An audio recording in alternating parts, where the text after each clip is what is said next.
Hello everyone, in this video we are going to discuss about the frictional loss calculation. Okay, so how to do the frictional losses calculation, okay, and what is the importance of that we are going to discuss in this video. Okay, so first of all we will discuss about the basic and then we will try to get to know that what is the application of that, right? So let's start the video.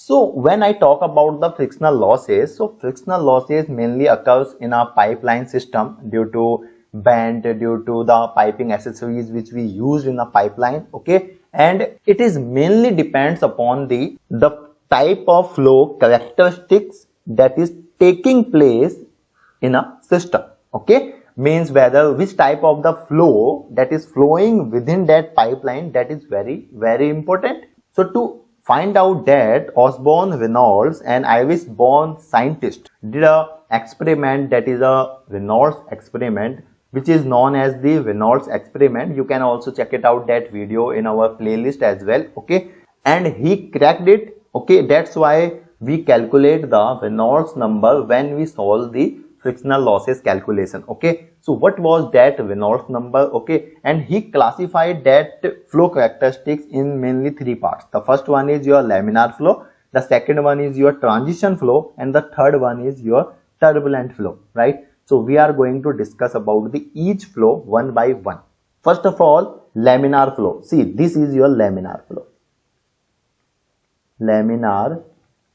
right? So what is the meaning of laminar flow? Laminar flow means this is your ideal flow, right, where your one flow condition, simply see, this is your one pattern or one flow, okay, that is going into the one direction, and the another one will be the parallel to the above one. Same will be with this one to this one, if this one to this one, this one to this one. So that will be the flow regime in the laminar flow, okay, and in that case your Reynolds number will be less than 2000, okay. This is your laminar flow. Now what is the transition flow? So when the velocity increases, or in this laminar flow, simply see one thing, the graph will be parabolic, kind of this, okay, and the maximum velocity will be at the center, that is also we called Vm, and at the surface of the pipe the velocity will be close to zero, right? But in the case of the turbulent flow, the flow pattern will be zigzag, like that. I hope you are understanding my point, what I want to say about the flow pattern, okay. But in case of the laminar flow, it is not zigzag, okay, it is parallel to each other, the flow pattern of the each line, you can say, each line of flow, you can say, right, okay. This is called your turbulent flow. In the case of the turbulent flow, the Reynolds number will be greater than 4100, or sometimes we say 4000, and in between that we say that is your transition flow, means between 2000 to 4100. This is called your transition flow. I hope you understood my point, what I want to say. So here we will not go into the deep about it because we have already discussed about it, right? Now what is the formula of the Reynolds number? So that is important, that we must know, that is density into velocity into dia divided by viscosity. So this is the formula which we used for the Reynolds number, okay. So simply you can calculate from here, and when you will calculate whatever your value, you can simply check it out, that whether it is your laminar flow, turbulent flow, right, okay. Now if I talk about the laminar flow, that is the ideal flow, we can also say the frictional losses can be easily calculated, okay. We have already studied in our higher education as that we can easily calculate the frictional losses for the laminar flow. Can you let me in the comments box which formula we use or which mathematical formula we use for that? If you know, please let me in the comments box. But when I talk about the turbulent flow, because what is the turbulent flow? Turbulent flow is a practical flow, you can say, which flow occurs in a pipeline, whatever the pipeline you see in your home or in the industry. So the frictional losses cannot be calculated easily by mathematical equation. Okay, so what to do? In that case, we use the correlated equation. Okay, what is that correlated equation? That correlated equation means the mathematical equation which we were using in case of the laminar flow into we multiply by coefficient. Okay, and that coefficient is known as the Darcy friction factor. I hope you understood that point. That point was very important, and that's how the Darcy friction factor come into the picture, and that's why the Darcy equation comes into the picture, right? I hope now there is the clear that what is the laminar flow, what is the transition flow, what is the turbulent flow, okay, what is the significance of the Reynolds number. Okay, fine. Now I have to calculate the frictional loss. Okay, and your flow could be laminar and your flow could be turbulent. Okay, most of the cases your flow will be turbulent. Okay, in a practical application, whenever you will do the hydraulic calculation, okay, and the frictional loss calculation, okay, so that will be turbulent flow, but you must know both the turbulent flow as well as laminar flow. So in that case we use the Miller equation, okay, for a given length of the pipe. So now what is the equation? So simply see the equation, that is PF is equal to FD into L into rho into V square divided by 2T. Fine. This PF is nothing but frictional loss due to friction. This FD is a Darcy friction factor. This L is a length.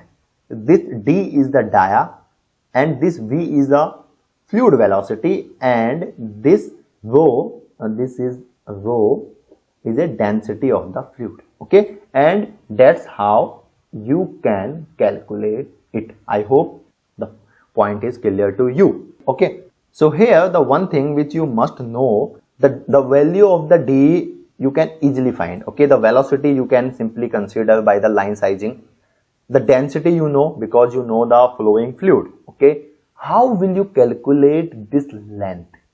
From where you will find this length? Okay, please let me in the comment box if you little bit know about the layout. Okay, if you know about the layout, then you can simply comment about it. Now what is the most important factor to calculate is how to calculate this FD, that is your Darcy friction factor. So to calculate it, let's understand more about the Miller equation.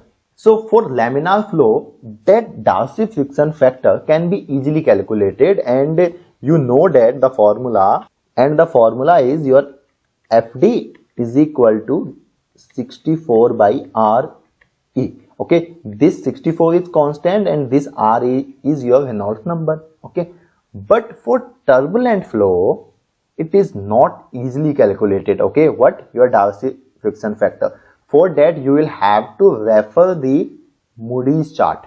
Okay, see, this is your Moody's chart. So to calculate the friction factor, you must know about the Reynolds number. Okay, so, from only Reynolds number can you calculate the friction factor? No.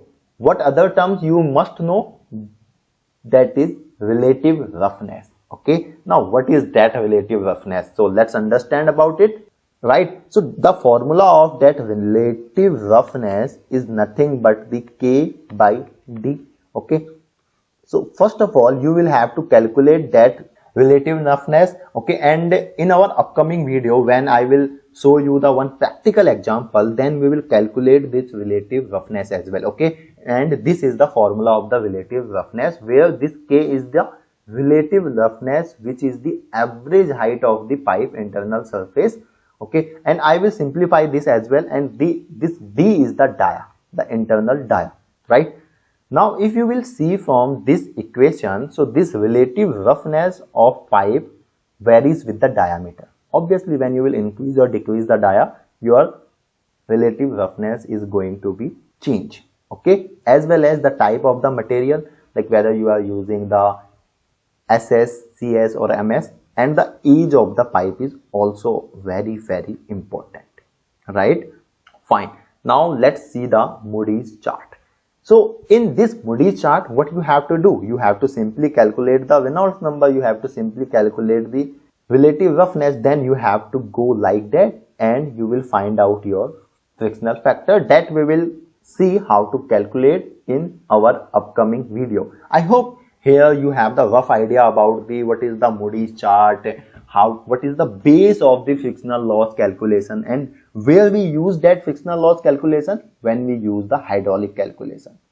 Okay, the hydraulic calculation, and that is also very important because we have to know about because we have to transfer our fluid from one location to another location. Are you getting my point? That is very important. Okay, so just see this Moody's chart, also learn more about the Moody's chart because here some data is already given. So when you will do the practical calculation in your Excel sheet formula or in your Aspen HYSYS, so these charts are easily available. Okay, not the chart, the data is easily available, but you must know the base. Okay, from where this Moody's charts come, what is the base of the Miller equation, what is the turbulent flow, what is the laminar flow, etc. Right? So I hope you learned something new from this video. If you learned something new from this video, please let me in the comments box. Okay, and that's all for the today's video. Thanks for watching. Till then, keep learning. Thank you.